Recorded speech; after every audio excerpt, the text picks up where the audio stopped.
حضرت ثمامہ بن اسال رضی اللہ تعالیٰ عنہ یہ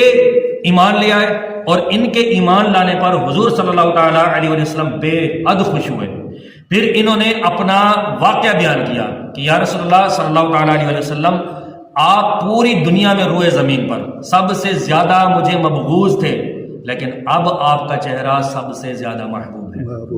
اللہ کی قسم یا رسول اللہ صلی اللہ تعالیٰ علیہ وآلہ وسلم، آپ کا دین تمام دینوں سے زیادہ مجھے مبغوض تھا، لیکن آج آپ کا دین تمام دینوں سے مجھے محبوب ہے۔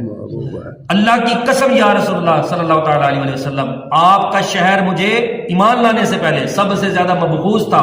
ایمان لانے کے بعد اور آپ سے محبت کرنے کے بعد آپ کے شہر سے بھی مجھے محبت ہو گئی ہے۔ تو یعنی حضور سے محبت،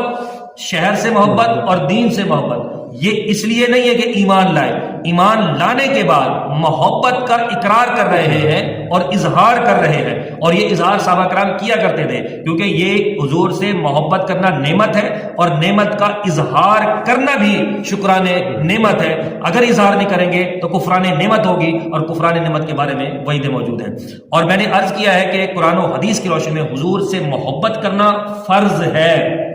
اگر محبت نہیں کریں گے تو گنہگار ہوں گے، یہ شرعی مسئلہ ہے۔ پھر اگر محبت پیدا نہ ہو تو علماء نے کہا زبردستی، پھر کہیں گے زبردستی محبت دل میں پیدا کرنا تو بے ادبی ہے۔ تو بھئی یہاں بے ادبی کی بات نہیں ہے، یہاں پہلے ہی سے تمہیں سر تسلیم خم کرنا تھا، یہ اس کا ازالہ ہے